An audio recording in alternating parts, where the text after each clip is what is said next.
네, 오늘 이 저녁에 주시는 하나님의 말씀은 신약성경 마가복음 5장 25절에서 34절까지 말씀입니다.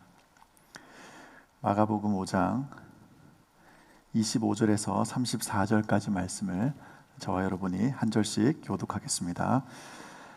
12해를 혈루증으로 앓아온 한 여자가 있어 많은 의사에게 많은 괴로움을 받았고 가진 것도 다 허비하였으되 아무 효험이 없고 도리어 더 중하여졌던 자에 예수의 소문을 듣고 무리 가운데 끼어 뒤로 와서 그의 옷에 손을 대니 이는 내가 그의 옷에만 손을 대어도 구원을 받으리라 생각함일리라. 이에 그의 혈루 근원이 곧 마름에 병이 나은 줄을 몸에 깨달으니라.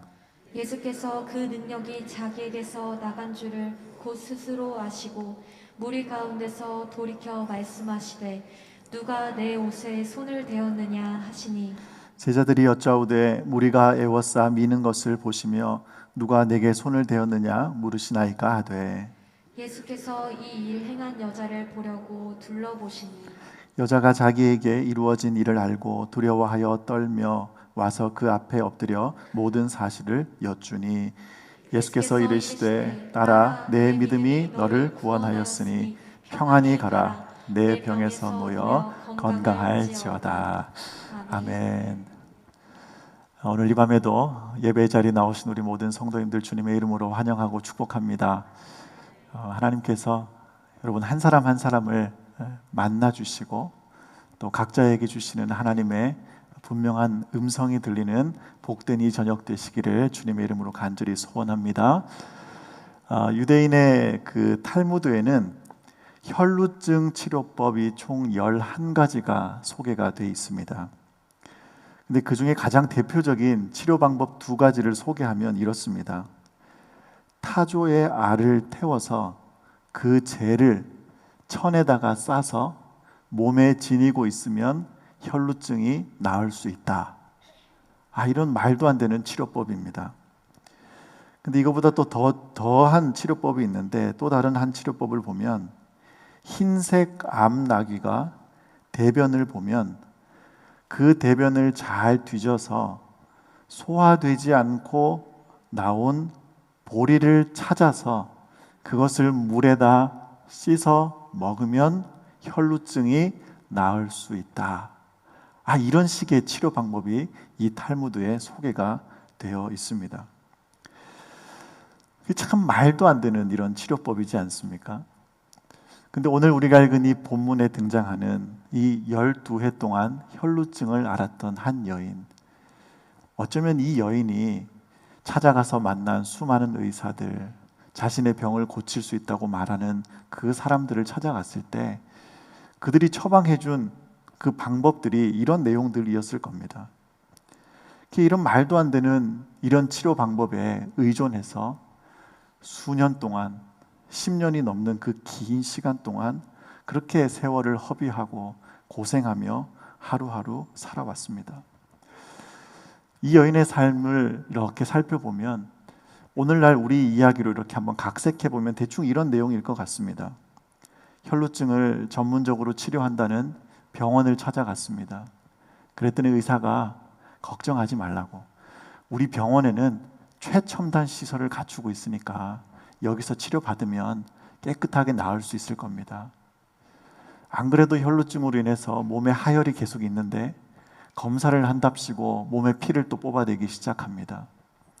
몇 번을 방문하고 또 치료를 받고 또 다시 치료를 받고, 걱정하지 말라 그렇게 이야기했던 의사가 마지막에는 우리가 최선을 다해 봤는데 도대체 어떻게 할 수 있는 방법이 없습니다. 그러면서도 방문할 때마다 꼬박꼬박 진료비는 또 다 챙겨 받았습니다. 그래서 의사의 말만 믿고 병원을 그렇게 자주 방문했지만 결국 자기가 가지고 있던 재산은 다 허비해 버렸고 육신의 질병은 점점 더 심각해져 갔고 그녀의 마음도 이제는 점점 황폐해져 가기 시작했습니다.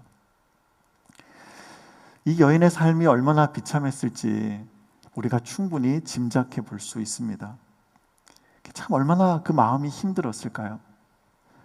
그런데 사실 이 여인을 가장 힘들게 만들었던 그 근본적인 그 원인은 어디에 있는가 하면 이 당시 유대인들이 혈루증을 앓던 사람들에 대해 바라보는 그 유대인들의 시선이었습니다. 이 당시 사람들은 혈루증을 앓고 있는 여인을 부정한 사람이라 이렇게 취급을 했습니다. 레위기 15장에 보면 유출병에 대한 그런 설명이 나오는데 이 핵심이 뭐냐 하면 몸에서 피나 진액 같은 것이 흘러나오는 사람은 모두가 다 부정한 사람입니다. 그래서 이 몸에 피가 나는 혹은 진액이 흘러나오는 이런 사람은 그 사람이 앉은 자리도 부정하고 그 사람이 누운 침상도 부정하고, 그러니까 이 사람하고 몸을 닿는 것도 부정하게 만들어버리는, 이것이 이제 이 레위기에 나오는 이 유출병에 대한 그 규례인데, 이 여인은 12년 동안 이 하혈이 멈추지 않는 이 질병을 가지고 살아왔으니까 모든 사람들이 이 여인을 바라볼 때 부정한 상태, 가까이 해서는 안 되는 더러운 존재다, 이제 이렇게 생각을 하고 기피하며 살아온 것입니다. 그게 단순히 육체적인 질병을 넘어서서 하나님 앞에 저주받은 인생, 하나님 앞에서도 하나님께 가까이 나아갈 수 없는 그런 부정한 사람이 되어서 수많은 사람들로부터 거부를 당하고 많은 사람들에게 따돌림을 당하며 살 수밖에 없는 그 인생이 오늘 이 혈루증 앓던 여인이 경험했던 그녀의 삶의 모습이더라는 것입니다. 근데 오늘 이 본문에서 우리가 아주 중요한 사실을 한 가지 발견하게 됩니다. 그게 뭐냐 하면 이 여인이 12년 동안 혈루증으로 인해서 고통을 당했는데요, 그렇게 이 여인을 끈질기게 괴롭혀왔던 이 혈루증이라고 하는 이 큰 질병이 오히려 예수님을 만나게 되는 축복의 통로로 바뀌게 되었더라 하는 사실입니다. 여러분 한번 생각해 보세요. 이 여자가 12년 동안 이쪽 저쪽으로 의사들을 찾아 헤맸지 않습니까? 근데 만약에 어느 날 진짜 대단한 의사를 만난 겁니다. 그 이 의사를 통해서 내 몸에 있던 육신의 질병이 고침을 받은 거예요. 만약에 이 여인이 그랬다면 그녀가 몸에 가지고 있던 그 육체의 질병은 조금 더 빨리 치료가 되었을지는 모르지만 예수님을 만나지는 못했을 겁니다. 그런데 그렇게 끈질기게 12년 동안 이 여인을 괴롭혀왔던 그 질병이 오히려 예수님을 만나게 하는 축복의 도구가 됐더라는 것입니다. 이 여자가 얼마나 많은 눈물을 흘렸을까요? 왜 나한테 이런 일이 찾아왔을까? 아침에 눈을 뜰 때마다 자기 인생을 저주했을지도 모릅니다. 밤에 잠자리에 들면서 차라리 이대로 눈 감고 그냥 죽었으면 좋겠다. 내일 아침에 그냥 이 두 눈을 뜨지 않았으면 좋겠다. 어쩌면 그렇게 하루를 마감한 날도 많이 있었을지도 모릅니다. 그런데 그런 모든 아픔들이, 모든 그런 근심과 걱정, 고통들이 오히려 예수님을 만나게 되는 축복이 된 것입니다. 교회에서 사역을 하니까요, 우리 성도님들 가운데 아픔을 당하는 분들을 참 많이 마주하게 됩니다. 지난주에도 저희 교구 권사님 한 분이 찾아오셔가지고, 목사님, 저 다음 주에 수술 받아요. 기도해 주세요. 그 권사님의 삶을 들여다보고 얼마나 열심히 주님의 교회를 섬기고 하나님을 향한 그 뜨거운 열정과 사랑을 너무나 잘 아니까 그런 말씀을 들으면 마음이 아픈 거예요. 왜 이런 고통이 찾아왔을까? 다른 사람도 아니고 어떻게 이 권사님께 이런 일이 찾아올 수 있을까? 그런 안타까운 마음이 찾아오는 것이 사실입니다. 그런데 이런 아픔을 당한 성도님들을 위해서 기도할 때마다 제가 빼놓지 않고 꼭 기도하는 제목이 이것입니다. 하나님, 이왕의 이 권사님 아픔을 당했다면, 이왕의 우리 권사님 이 큰 고통을 마주하게 돼 버렸다면, 이 고통이, 이 아픔이 오히려 우리 주님을 깊이 만나게 되는 축복의 통로가 되게 하여 주시옵소서. 이 아픔과 이 슬픔이 하나님의 살아계심을 경험하게 되는 놀라운 은혜의 통로가 되게 해주십시오. 이렇게 기도하게 되는 것입니다. 여러분, 오늘 이 밤에 어떤 마음을 가지고 이 자리에 나오셨습니까? 어쩌면 이 가운데도 육신의 질병의 문제를 안고 하나님 앞에 오랜 세월 기도한 분들이 계실 겁니다. 어쩌면 이 가운데 누구에게도 말할 수 없는 그런 근심과 걱정을 안고 이 자리에 나와 하나님 앞에 간구하는 분들이 계실 줄로 압니다. 소원하기는 오늘 우리가 가지고 있는 그 아픔, 오늘 우리가 당하는 그 고통이 그냥 고난으로 끝나는 것이 아니라 하나님의 살아계심을 경험하는 축복의 통로, 우리 주님을 더욱더 깊이 만나게 되는 은혜의 통로로 경험하시는 우리 모든 성도님들 되시기를 주님의 이름으로 간절히 축원하고 축복합니다. 근데 오늘 이 본문을 이렇게 묵상하는데 재미있는 사실을 제가 한 가지 발견을 했습니다. 이 여인이 지금 그 예수님이 지나가신다는 소식을 듣고 이 자신의 혈루증이 혹시나 나을 수 있을까 해서 예수님의 옷에다가 손을 댔습니다. 그랬더니 예수님이 길을 가시다가 자신의 몸에서 능력이 빠져나간 것을 아셨습니다. 그랬더니 예수님이 길을 가시다가 갑자기 멈춰 서서는 누가 내 옷에 손을 댔냐고 자신의 몸에 손을 댄 그 사람을 찾고 계십니다. 그런데 예수님이 지금 어디를 가시는 중인가 하면 우리 오늘 읽은 본문이 앞부분을 보시면 회당장 야이로라는 한 사람의 그 딸이 아주 지금 심각한 질병으로 거의 죽기 직전에 처해 있는 그 상황에 예수님을 초청을 해서 그 딸을 고치기 위해서 예수님이 야이로와 함께 그 사람의 집으로 가는 중인데 예수님이 지금 멈춰 서서는 누가 내 옷에 손을 댔냐 하고 이 여인을 찾아내신다는 겁니다. 지금 1분 1초라도 빨리 달려가서 이 지금 죽을 위기에 처해 있는 이 어린 여자아이를 살리셔야 하는데 왜 굳이 예수님이 멈춰 서서 이 여인을 찾아내시느냐 하는 겁니다.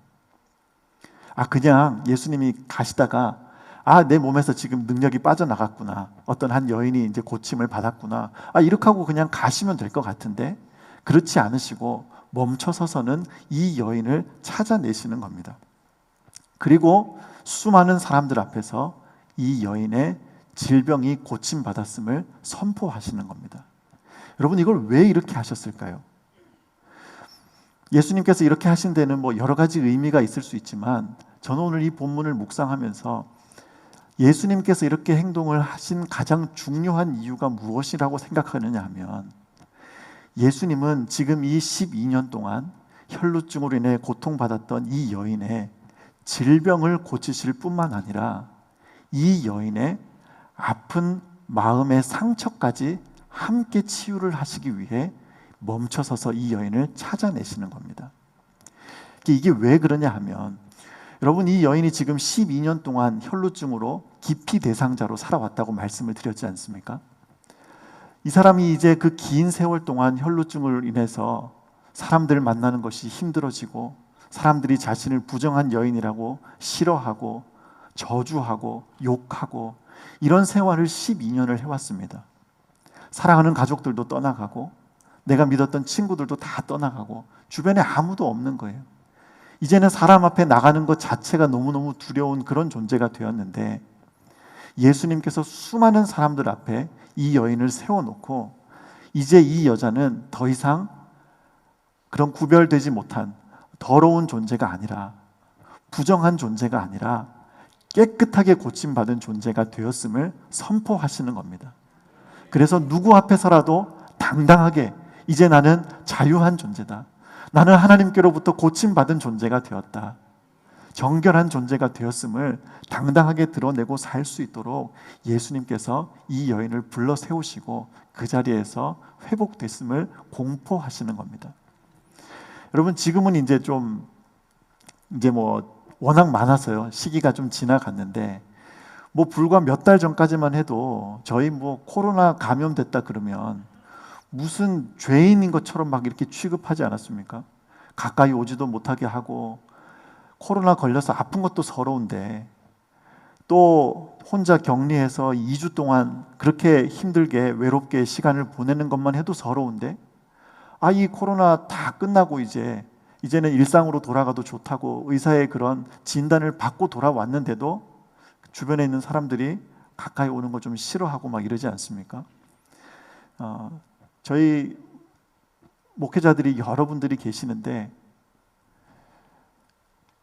제일 몸이 부실한 청년부를 섬기시는 박모 목사님하고 또 그 다음으로 좀 부실한 저하고 몸이 얼마나 부실했든지 나라가 원치 않아서 저희는 현역으로 군대도 못 가고 그래가지고 이제 우리 박 목사님은 신의 아들이라 군 면제를 받고 저는 이제 공익 근무를 하고 그랬는데 글쎄 저희 둘만 빼고 다 코로나 이렇게 걸린 것 같아요.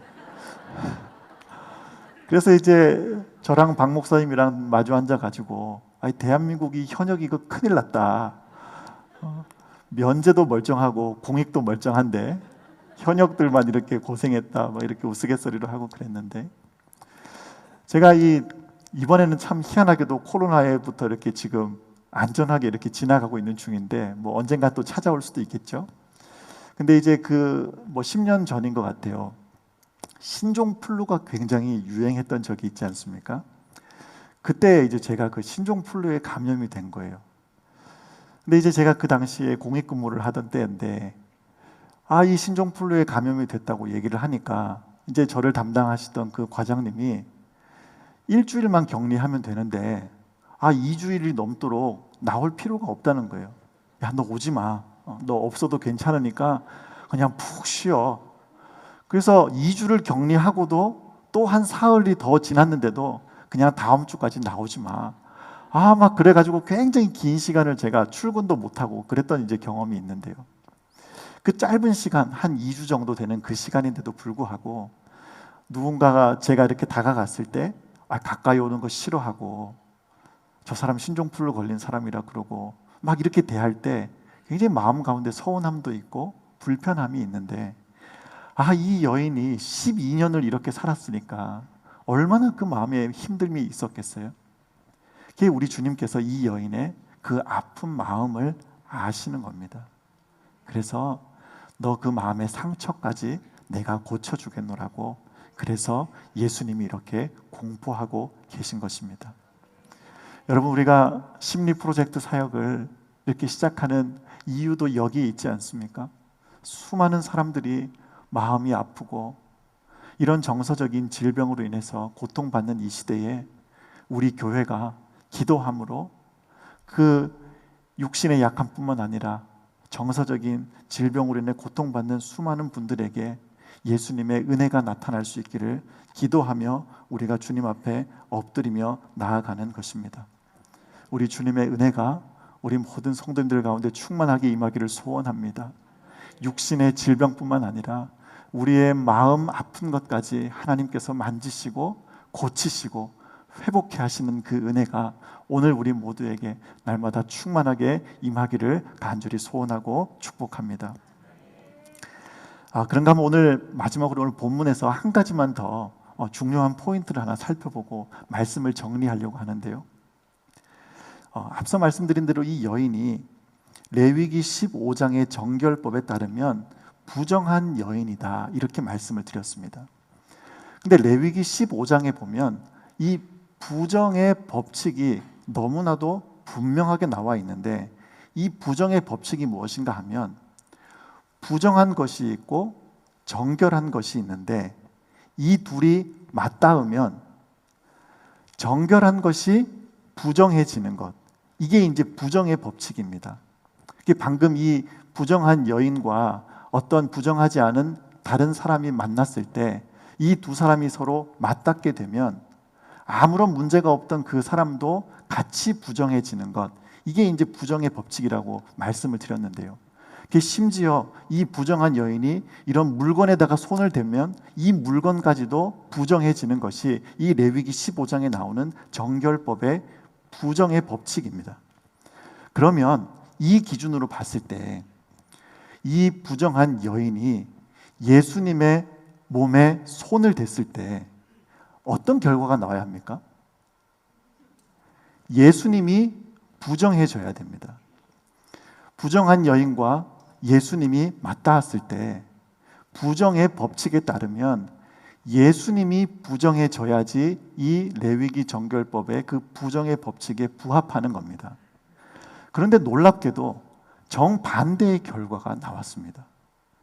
이 혈루증 앓던 부정한 여인과 예수님이 맞닿게 됐는데 예수님이 부정해지시는 게 아니라 혈루증을 앓던 이 여인이 정결하게 바뀌게 되었더라 하는 겁니다. 근데 이게 구약에 나타난 율법을 우리가 쭉 살펴보면 이 부정의 법칙에 딱 한 가지 예외가 등장하는데 그 예외가 무엇인가 하면 출애굽기 29장 37절에 이런 말씀이 있습니다. 너는 이레 동안 제단을 위하여 속죄하여 거룩하게 하라. 그리하면 지극히 거룩한 제단이 되리니 제단에 접촉하는 모든 것이 거룩하리라. 그다음 이어지는 그 30절 이후의 말씀을 보면 번제단뿐만 아니라 성전 안에 있는 다른 모든 기물들이 무언가가 닿았을 때 거룩하게 바뀌게 되는 예외의 법칙을 소개하고 있습니다. 그런데 이 예외의 법칙이 어떻게 가능하냐 봤더니 딱 한 가지 방법이 있는데 그게 뭐냐면 구약의 제사에 사용되었던 어린 양의 피입니다. 제사에 사용된 어린 양의 피로 말미암아 그 제단이 거룩하여지면 그 거룩한 제단에 부정한 것이 닿았을 때 제단이 부정해지는 것이 아니라 부정한 것이 거룩하게 바뀌어지는 이런 역사가 나타나게 된다고 성경이 말씀하는 겁니다. 그래서 부정한 여인과 예수님이 마주쳤을 때 예수님, 어린 양의 그 보혈의 본체이신 예수님을 맞닥뜨리고 나니까 이 여인이 정결하고 깨끗하게 바뀌게 되는 이런 역사를 경험하게 되는 것입니다.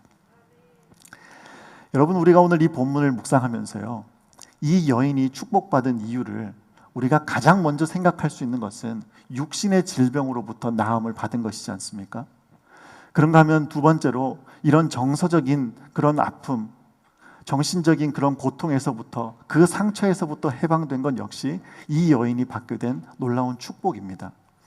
그런데 오늘 이 여인이 받은 가장 큰 축복이 무엇인가 하면 예수 그리스도의 보혈로 말미암아 이제 다시는 정죄함이 없는 정결한 존재가 된 것.